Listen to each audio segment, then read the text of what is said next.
차교수와 문제풀이 시간입니다. 41번째 시간인데 오늘은 빗면과 도르래 문제를 풀겠습니다. 빗면과 도르래라는 제목 아래서 첫 번째 문제인데 빗면 문제든지 도르래 문제든지 다 이 제목 아래서 하겠습니다. 오늘 나오는 문제는 빗면도 나오고 도르래도 나오는 문제가 되겠어요. 자, 문제는 이렇게 생겼습니다. 여기 이렇게 빗면이 이렇게 양쪽에 빗면이 이렇게 있습니다. 양쪽 빗면이 이렇게 도르래를 통과해서 줄로 연결되어 있습니다. 이랬을 때 여기에 양쪽에 있는 상자의 질량이 여기 주어졌죠. 그리고 또 마찰도 있습니다. 단 여기서 줄의 무게는 무시할 정도로 작다.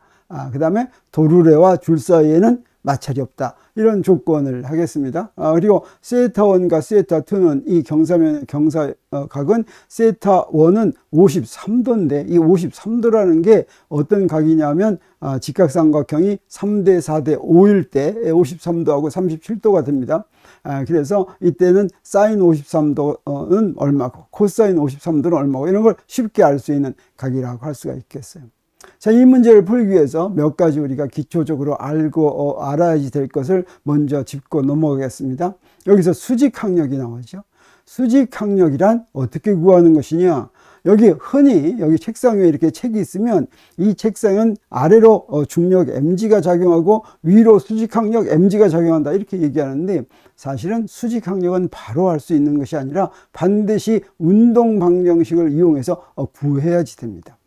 다른 힘은 그 수직항력이나 장력 외에 다른 힘은 힘의 법칙, 그 중력은 만일력 법칙, 전기력은 쿨롱 법칙, 탄성력은 후크의 법칙 이런 것들을 이용해서 우리 구하죠. 그런데 수직항력과 장력은 운동 방정식으로 구한다고 하는 게 아주 중요합니다. 그래서 여기 책상 위에 책이 또 있으면 우리 무엇을 하냐면 지구가 잡아다니는 중력이 아래로 작용한다라고 하는 걸 알고 이것은 만일력 법칙에 의해서 그 크기가 mg다라고 하는 걸 우리가 압니다. 그리고 얼마인지 모르는 수직항력이 위로 작용하는데 이 수직항력은 면이 책을 더 이상 움직이지 못하게 만들도록 작용하는 힘이죠. 이랬을 때 수직항력을 구하기 위해서는 먼저 기준계를 정하고 왜 그러냐면 힘에다 부호를 붙이려고 하는 것입니다. 운동방정식을 적용하는데 운동방정식은 F는 MA인데 이 F는 책이 받는 합력이죠. 이 책에는 지금 힘 두 개가 작용하니까 R자 힘 합력은 위쪽을 플러스로 했으니까 수직항력 빼기 mg 이렇게 되겠습니다. 그리고 우리 무엇을 하냐면 책의 가속도는 지금 안 움직이고 있으니까 0이다 라고 하는 걸 알죠. 그래서 뉴턴의 운동방정식에다가 이걸 대입할 것 같으면 좌변의 F에는 n-mg 그 다음에 우변의 ma에다는 제로를 대입했습니다. 그러니까 어떻게 돼요? 여기서부터 우리 수직항력이 mg다 라고 하는 걸 알았죠. 그러면 수직항력은 항상 mg인데 왜 이렇게 복잡하게 하세요? 하는데 mg가 아닐 때도 있습니다. 언제 mg도 아닐 때가 있냐면 여기 엘리베이터가 있다고 하겠어요. 이 엘리베이터에다가 이렇게 책을 놔뒀습니다. 그런데 이 엘리베이터는 지금 위로 가속 운동으로 점점 더 빨리 올라가고 있다. 그래서 엘리베이터의 가속도가 중력 가속도의 10분의 1이라고 하겠어요. 그러면 책에는 무엇이 작용합니까? 책에는 중력이 작용하죠. mg입니다. 그리고 이 책에는 무엇도 작용합니까? 수직항력도 작용하죠. 수직항력이 n입니다. 이때는 이 수직항력이 mg가 아니라고 하는 것이죠. 자, 그걸 보겠어요. 이때도 무엇으로 구해야지 돼요? 기준계를 먼저 정한 다음에 플러스 방향을 정한 겁니다. 뉴턴의 운동 방정식에다 대입하려고 그래요. 그러면 R자 힘은 어떻게 됩니까? n-mg죠. 그 다음에 이 책의 가속도는 어떻게 돼요? 지금 엘리베이터하고 같이 올라가고 있으니까 엘리베이터 가속도하고 똑같은 가속도죠. 그래서 10분의 g가 되겠어요. 그래서 뉴턴의 운동 방정식에다 대입했더니 어떻게 됩니까? 수직항력은 여기다 이항을 해서 10분의 11 mg가 된다. 즉 mg가 아니다라고 하는 걸 우리 알았습니다. 그리고 이렇게 움직이지 않고 경사면에 있다고 하면 어떻게 될까? 경사면에 이렇게 책이 있습니다. 그러면 이때는 어떠냐? 이때는 어떤 힘이 작용하냐면 밑으로 중력이 작용합니다. 그리고 수직항력은 면의 수직인 방향으로 작용하죠. 이건 어떻게 해서 구하느냐? 이것도 역시 뉴턴의 운동방정식을 적용해야 되는데 이때 기준계는 경사면에서는 기준계를 어떻게 정하는 것이 좋냐면 경사면 방향으로 X축을 정하고 경사면의 수직인 방향으로 Y축을 정하는 게 좋습니다. 그러면 이 책에 작용하는 R자 힘 중에서 Y 방향의 성분은 어떻게 되겠습니까? Y 방향의 성분은 여기에 뭐가 있냐면 수직항력이 있고 그 다음에 수직항력은 플러스 N입니다. 여기 기준계를 이렇게 정했으니까. 그리고 중력은 중력의 y 성분, y 방향 성분을 구해야 되겠죠. 그럼 어떻게 돼요? 저기서 저기가, 여기 이 경사각이 세타면 저기 있는 저기가 세타니까 네, 수직 성분은 mg 코사인 세타가 되는 걸 알 수가 있죠. 그래서 R자 힘은 뉴턴의 그다음에 요 y 방향으로는 가속도가 0이니까 이것을 뉴턴의 운동 법칙에다가 적용을 할 것 같으면 n-mg 코사인 세타는 may인데 이게 0이니까 여기 수직 항력은 뭐라는 걸 알 수 있습니까? mg 코사인 세타다라고 하는 걸 우리가 알 수가 있죠. 그리고 이제 장력은 어떻게 구하느냐? 장력은 바로 뭐냐면 물체에다가 줄을 연결한 물체에 작용하는 것입니다. 그래서 이 장력은 뭐라고 얘기할 수가 있냐면 물체에 연결된 줄이 물체의 운동을 제한하며 물체를 잡아당기는 힘이 장력이다. 아까 수직항력은 면이 물체의 운동을 제한했죠. 장력은 줄이 물체의 운동을 제한합니다. 이 줄보다 더 멀리 또 갈 수가 없죠. 그래서 이 물체 이렇게 움직이면 줄의 길이 이상 벗어날 수가 없기 때문에 추가 이렇게 움직인다라고 할 수가 있겠고, 이 장력은 언제만 작용하냐면 줄이 팽팽할 때만 작용합니다. 그리고 장력의 방향은 어떤 방향이냐면 줄 방향인데 줄의 중심부를 향하는 방향이죠. 그 다음에 이렇게 줄이 팽팽하려면 양쪽에 무엇이 메어져 있어야 되겠죠. 그래서 줄의 양쪽 끝을 줄이 잡아다니는 장력, 양쪽 끝, 그 장력이 같을 수도 있고 같지 않을 수도 있는데 같을 조건이 뭐냐면 줄의 질량이 0이면 항상 같습니다. 그리고 그 줄이 등속도 운동을 할 때도 항상 같다, 이렇게 얘기할 수가 있어요. 그래서 이런 줄로 연결된 장력을 구하는 문제가 나올 때는 항상 문제에 어떤 단서가 붙냐면 줄이 가벼울 때 이건 줄의 질량을 무시하라, 줄을 0으로 생각해라, 줄의 양쪽 끝에 장력이 같다라고 하는 걸 얘기하려고 하는 것입니다. 그리고 이 장력도 그래서 무엇으로 결정하냐면 뉴턴의 운동방정식, 뉴턴의 운동법칙으로 정한다라고 하는 걸 우리 알 수가 있죠. 그래서 간단하게 에투드 기계라고 하는 데서 장력을 구할 때 어떻게 구하느냐. 에투드 기계는 이렇게 고정 도르래 양쪽에다 줄을 해놓고서 이렇게 물체 두 개를 연결한 걸 에투드 기계라고 하죠. 그래서 여기 질량 M1과 M2를 연결했다면 여기에 뭐가 작용합니까? 여기 중력 작용하죠. 그 다음에 여기 장력 이렇게 작용하죠. 그래서 장력을 T1, T2라고 하겠습니다. 그리고 이게 이제 만약에 줄의 질량이 0이고 그 다음에 도르래가 돌아가지 않으면, 어떨 때 안 돌아가냐면 도르래와 줄 사이에 마찰이 없으면 안 돌아갑니다. 그러면 T1과 T2의 크기가 같게 됩니다. 그래서 기준계는 우리가 위쪽을 플러스로 정하겠어요. 그러면 이때 줄의 질량을 무시할 수 있다라고 한다면 T1과 T2가 같아서 T라고 놓을 수가 있겠습니다. 그러면 M1에 대한 운동 방정식은 어떻게 되겠어요? M1은 위쪽이 플러스니까 T1을 T라고 그랬죠. T-M1G는 M1A1 이렇게 되겠죠.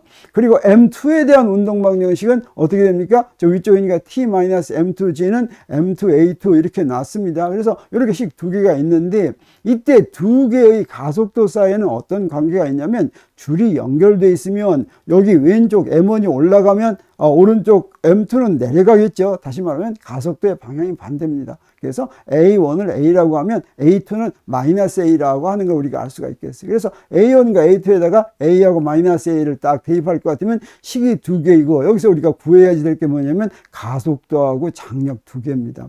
그래서 여기 M1과 M2, 이 A를 소구하려면 1식에다가 M2를 곱하고 2식에다 M1을 곱해서 더해버리면 되겠죠. 그러면 우리 장력을 바로 구하는데 이렇게 뉴턴의 운동 방정식에서부터 이렇게 장력을 구한다고 하는 것이죠.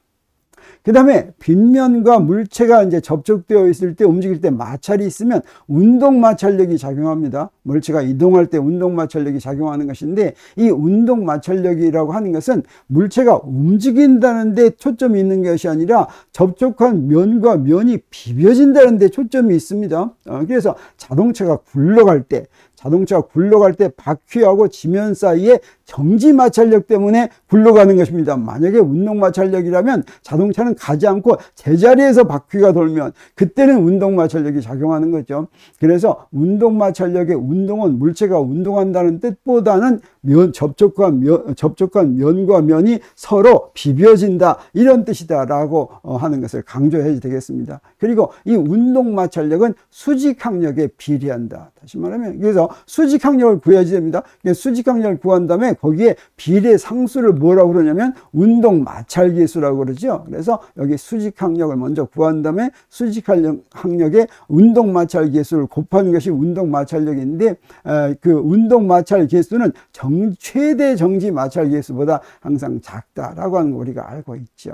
그래서 마찰이 있는 경사면을 따라서 내려가는 물체가 있을 때는 이거한테 이제 이 문제의 이제 그 목표가 바로 뭐냐면 이놈이 내려가는 가속도를 구하는 것인데, 어떻게 구하냐면 이 가속도를 구할 때 먼저 힘을 전부 다 확인을 해야 됩니다. 이 물체에 어떤 힘이 작용하는가? 어떤 힘이 작용합니까? 중력 작용하죠. 또 뭐 작용합니까? 수직항력 작용하죠. 또 뭐 작용합니까? 여기에 이렇게 해가지고 했다면 여기에 이런 마찰력이 이렇게 작용하죠. 그리고 기준계를 정합니다. 이렇게 기준계를 정한 다음에, 기준계는 이런 식으로 정하겠어요. 그래가지고 뭘 하냐면 각축 방향의 운동 방정식을 구하는데, 여기서 X축 방향의 운동 방정식 하면 힘의 성분을 구해서 그것을 MAX라고 놓고, Y축 방향의 운동 방정식 하면 이렇게 놓고 이것을 MAY라고 놓으면, 이 식에서부터 Y 방향으로는 움직이지 않으니까 어떻게 됩니까? 이 식이 바로 AY가 0이 되죠. 여기서부터 수직항력을 구할 수 있다고 하는 거죠. 수직항력을 구하면 여기서 이제 마찰력을 이렇게 구할 수 있는 걸 알 수가 있습니다. 그리고 도르래 문제는 어떻게 푸느냐? 여기 이렇게 도르래가 있으면 어떻게 해야 됩니까? 먼저 줄에 연결된 두 물체가 대상이죠. 그래서 이 물체에다가 이제 뉴턴의 운동 방정식을 적용합니다. 만약에 도르래하고 줄하고 마찰이 있어서 도르래도 돈다면 도르래도 물체에 들어갑니다. 그래서 뉴턴의 운동 방정식을 두 물체에도 적용하고 도르래에도 적용해야 됩니다. 이때는 도르래에 이제 회전 운동하는 운동 방정식을 적용하는 거죠. 우리 이제 회전 운동을 취급하지 않을 때는 도르래하고 줄 사이에는 마찰이 없다라고 하면 도르래는 이제 문제에서 빼면 되겠습니다. 그리고 줄은 어떻습니까? 줄은 줄의 질량이 0이면 그러면 줄의 운동은 고려할 필요가 없죠. 만약에 줄의 질량이 0이 아니라면 줄도 물체처럼 취급해야지 됩니다. 그리고 도르래는 줄과 도르래 사이에 마찰이 없어서 도르래가 회전하지 않으면 도르래의 운동은 고려하지 않고, 이때 이제 목표가 뭐냐면 두 물체의 가속도를 구하는 것이 목표죠. 그래서 여기에 이제 힘을 먼저 구한다면 물체에 작용하는 힘은 무엇이 있습니까? 아랫방향으로 중력이 있죠. 그래서 그 다음에 줄의 중심 방향으로 장력이 이렇게 작용하죠. 그 다음에 이제 속도가 이렇게 있으면 속도 반대 방향으로 이렇게 마찰력이 작용하죠. 그래서 그 다음에 빗면의 수직인 방향으로 또 수직항력이 작용하죠. 그리고 이 수직항력과 장력은 무엇으로 정합니까? 운동 방정식으로 정한다고 하는 거죠.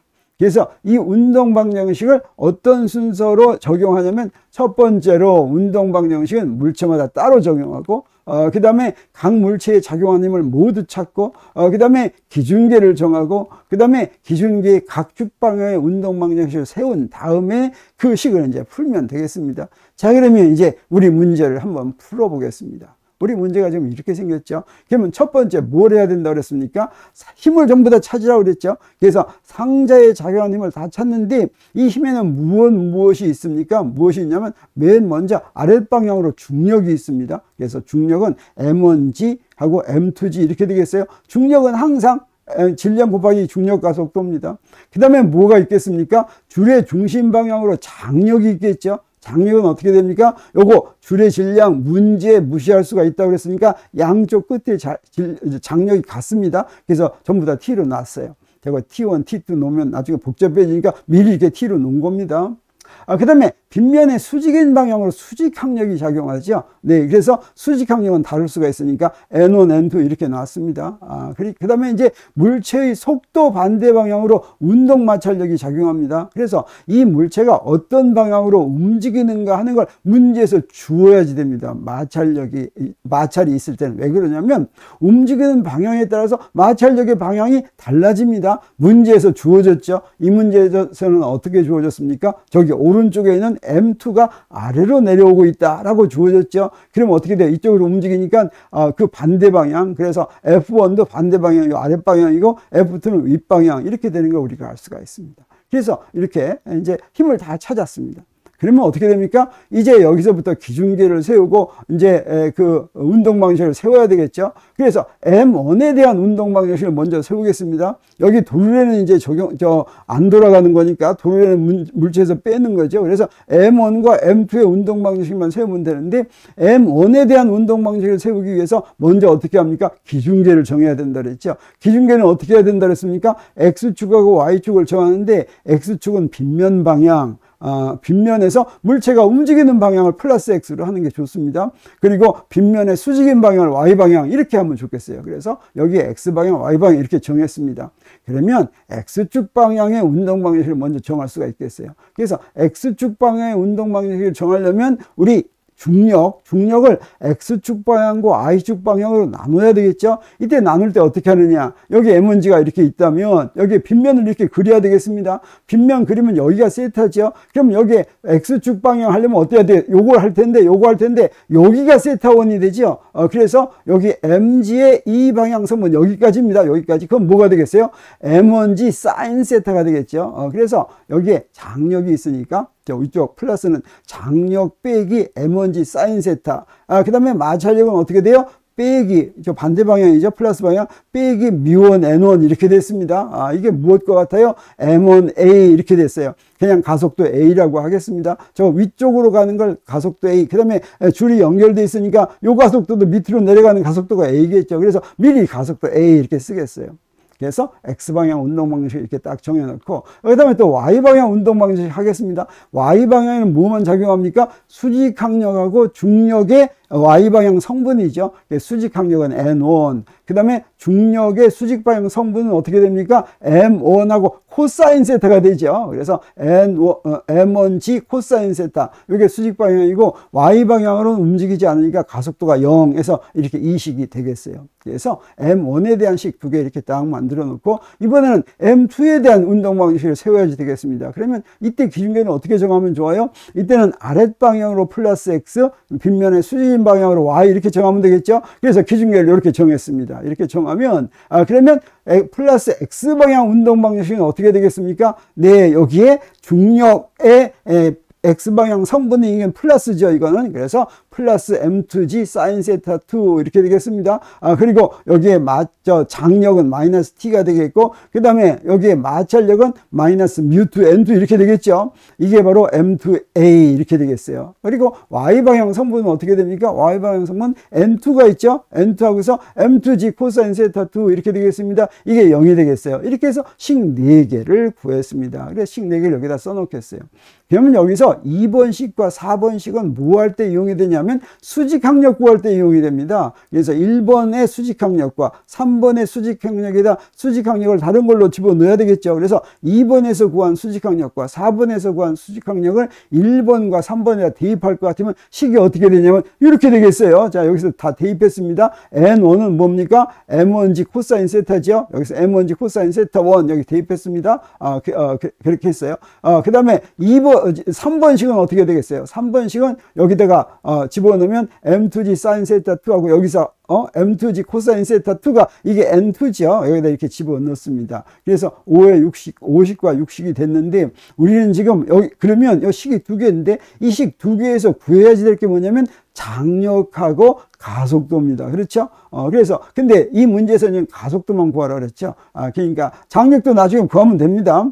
그러면 여기서 장력만 없애면 어떻게 하면 되겠어요? 가만 들여다보니까 어떻게 됩니까? 50하고 60을 더하면은 어때요? 저절로 장력이 없어져 버리죠. 그래서 50과 60을 더했습니다. 더했더니 이런 식이 이렇게 나왔죠. 자, 이렇게 해서 이 7식이 나왔는데, 이 7식으로부터 요 가속도가 여기 있고 나머지는 전부 아는 거죠. 그래서 우리 이렇게 해서 가속도 구하니까 7식의 가속도 구하면 이런 식이 되는 거 우리가 알 수가 있겠습니다. 그러면 이제 문제에 주어진 걸 대입만 하면 되겠어요. 무엇이 주어졌습니다?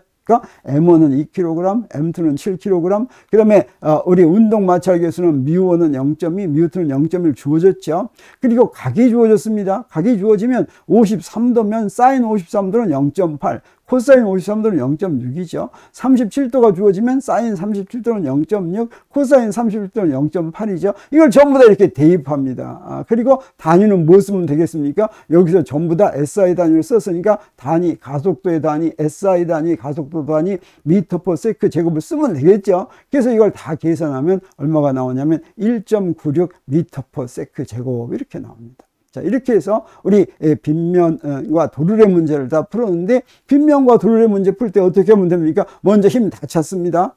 그리고 기준계를 정합니다. 그리고 X축 성분 운동 방정식과 Y축 성분 운동 방식 구합니다. 그래가지고 풀면 되지요. 네, 빗면과 도르래 문제는 언제 만나도 항상 할 수 있다고 하는 자신감이 붙을 것 같은 그런 생각이 듭니다. 오늘 여기서 마치고 다음 시간에 또 보기로 합시다.